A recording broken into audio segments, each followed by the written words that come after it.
Hi everyone, I'm Jemaku Brimstone. Welcome to the best anime series of 2025, part 2. This season in anime wasn't that great as usual, but I've managed to find 14 interesting shows. The Gorilla's Gods Go to Girls. So this is an anime about Sophia, who was blessed by a gorilla god, and well, she's embarrassed by it. It's not something a woman should have, but the show later goes into a weird direction, I would say, because at first she's embarrassed by her new power, then she considers it a strength. This is not a spoiler, by the way. And well, later the show becomes very enveloped by romance and weird triangle of some sort. Like, I was very unpleasantly surprised here. I was like, why is this here? But overall, the first half of the show was really good. Then the last arc was like, but the ending was okay. The main character is okay. The supporting cast, they're actually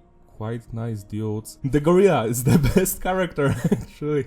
So yeah, you can check this one out if you have lots of free time. The Unaware Atelier Meister, however you pronounce that. So this show is also quite average. We've got this boy Kurt, he's in the middle here, and well, he has lots of special powers. He's so overpowered and he doesn't even know it. For him, it's normal in his village. Every character is so like surprised. What is his village? Where is he from? These other women basically use him to save a princess. But I did enjoy the main plot, especially the relationship between Kurt and one of the demon girls. Overall, again, this is like a half and half show, like 6 out of 10, something like that. From old country pumpkin to master swordsman, we have an overpowered swordsman, Beryl, and well, it's this old dude here, and he has taught a lot of women in the past, and they all became great swordsmen. Yet again, we have some intrigue, something bad is happening in his country, and he needs to solve the mystery. And I must say that I did enjoy this show because the main character is honest, he's pure-hearted. The women, on the other hand, are fucked in the head. They're basically thinking about becoming his wife, and they're fighting over him.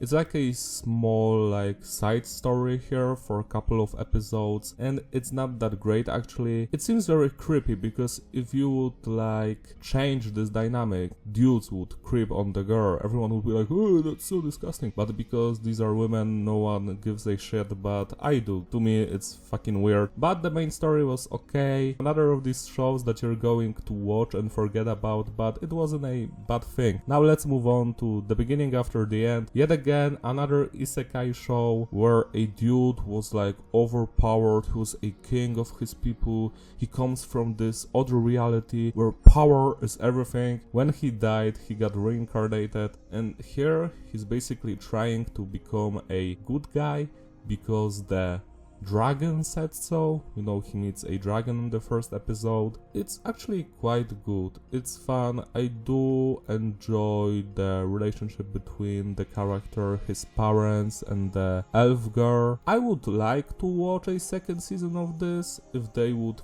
keep the quality. Do not add any ecchi scenes because that shit is disgusting. This is the first show here that's 7.5 out of 10. It's not bad. We're going to enjoy it, probably. Now, let's talk about Black Butler Emerald Witch arc. So, I've been watching Kuro Shitsuji since I've been in elementary school, because the first season I think came out in 2008. If not, you can correct me in the comment section, but I do remember watching the first or even the first 2 seasons while being in elementary school, and now I'm almost 30 and it's still going. And from what I can tell, they're half in the manga story, so they're very behind the times here in the anime. This arc was actually quite interesting. The mystery was wow, I was surprised. So we've got Ciel or Ciel or Ciel, whatever. We in Poland call him Ciela. And we've got Sebastian, his butler, who's also a demon. They visit this weird village, and there's this younger girl, and she's basically keeping the village safe from the werewolves. that's what you're going to find out from the first episode. I'm not going to tell you more because I don't want to spoil this one, because the last couple of episodes were very shocking and revealing. I would say I was quite surprised positively. First, watch the previous seasons, which were also okay. Yeah, you're going to have fun with this one, especially if you're a woman, because for some reason women love Kurositsuji, probably because they're simping over the two main characters. I'm demisexual, so I cannot understand that. Next, we've got the Brilliance Healer's New Life in the Shadows. So this one was actually quite good. We've got the main character here. What was his name? Zenos. He was like an orphan boy, and then someone took him in and helped him become a healer. So now Zenos is basically like an underground healer without a license, and he's healing people even if they are coming, you know, from worse backgrounds, I would say. And that's how he gets a lot of friends and he has adventures. This show is actually quite good. I did enjoy it, even the main story arc, the final arc as well. All of the women are simping over the main character, which led me to think that the dude who makes the manga, maybe he made himself like Zenos, you know? In normal world, this would never happen. This is so silly to me, like, it breaks the immersion. It's disgusting to me, I cannot stand it. Besides that, I did enjoy the show. The comedy is okay. There aren't that many ecchi scenes, but the main character, I do enjoy his response to all of the simping, like, he doesn't want it, he doesn't need it. He just wants to heal people. Now let's talk about Windbreaker Season 2. This one, well, I did recommend you the first season when it came out. It's about a school where basically dudes fight with other schools. This show is about loyalty, friendship, fighting for your beliefs, etc. And we get a trans character in this season, and that character is actually very nice. We have some cool backstory. I did enjoy this season. I don't think it was as good as the previous one, but still it did set up some things that are going to happen in the next season, so I am looking forward to it. If you enjoy action, drama, delinquents, you know, fighting, all of that stuff, you're going to love this show. I'm the evil lord of an intergalactic empire. I love this show because the premise is so hilarious to me. We've got Liam, this dude in the middle. In his previous life, like, his wife cheated on him and he basically became homeless and died, and it was so sad. And then the god of misery basically lies to him that he's going to take him to a better place and he's going to be happy, and he takes him there. But what happens is that Liam actually makes his new country, his new life actually prosper. So the god of misery is very furious about it because he hates being like loved or that someone thanks him. So it's a hilarious show. I love the comedy here, where Liam is thinking throughout the entire show that the god of misery is the god of happiness. The god of misery fucking hates him. Liam basically wants to be a villain, but he's not that good at it. Because of his villainous actions, he makes the lives of his citizens way better. You have intentions which lead to different, you know, consequences, like different outcome. So I did enjoy the comedy here. It has some ecchi elements, but not that much. Two of the characters are very, like, pervert, like I would say. Of course, it's the women. I don't know why. But there aren't many scenes with them, so you can always skip that shit. And, well, the main story, the swordsman who teaches Liam how to fight is also hilarious. I am not going to spoil that one for you. You have to watch this show for that, because it was the most funny shit in this show. I recommend this one actually. Once Upon a Witch's Death. So this is a show about Meg, who's a witch's apprentice, Faust, I think. Here we have Meg on the top right corner. She's going to die in a year. To wither away. She's going to become very old very fast and crumble, and she has to collect a lot of tears of joy. She must bring joy to people, and this show is actually quite wholesome. It tackles on some serious subjects, that I don't want to spoil. Also, some of them I can't even mention on YouTube. One of the episodes here made me cry, so because it was very close to one of the situations I saw in real life. I urge you to check this one out. It has some comedy, but it's not that funny actually. Maybe because it's catered more to, you know, like younger audience. The main core of the story that she has to help people with their problems, and throughout the show she actually likes doing so even without the looming promise of death on her head. And this show didn't have an ending, so there's going to be second season and I cannot wait for it. Catch me at the Ballpark. So this is a show about people who work at baseball stadium, not only the girls who bring beverages.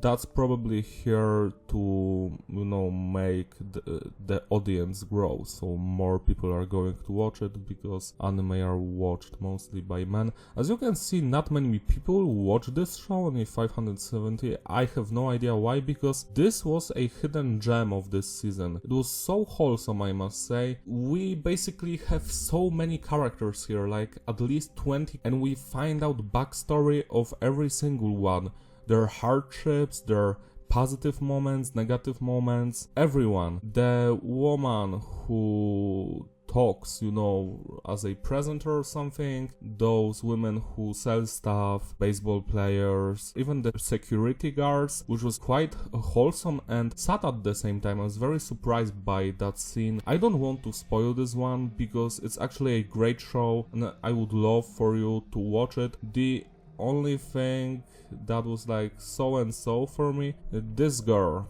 she flirts with one dude who comes to see the baseball games, and that whole sequence, well, that's what starts the show, and it's not something that the show actually focuses on, so it's like a false advertisement, I would say, because if you watch the first episode you might think, oh yeah, it's going to be about those two people, you know, the entire show.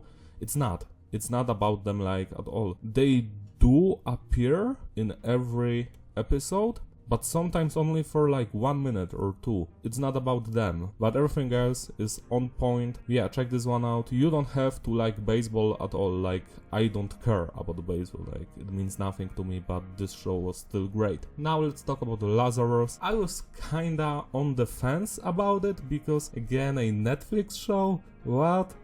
They can do great animes, but actually this one was quite nice. It's similar to Cowboy Bebop in some places, not that much.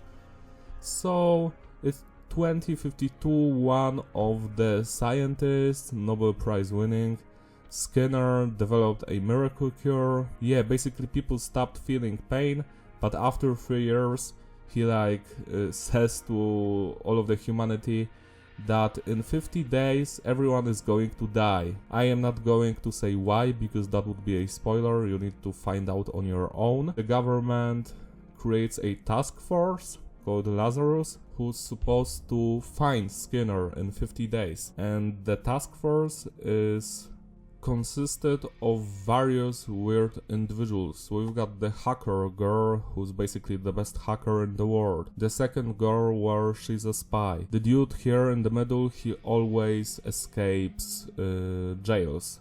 The black guy, he's like, I think he's a positive character, like he's not actually a criminal. And the other dude here, well, I cannot tell you who he is because that's a plot point later on. Wow, what a surprise. But every character is fantastic here. You go to like them, you care about them in the end. Their mission is quite interesting, it takes them to some weird places here and there. There are no ecchi elements at all, which is always a plus. Yeah, sci-fi action drama show, which I did enjoy. I wanted to know why Skinner wants to erase humanity. His reason, well, I do understand it. It was a great show. It was a fun, enjoyable time. It's short, only 13 episodes, and we're not going to get a second season. I don't think so. If we do, I don't know why.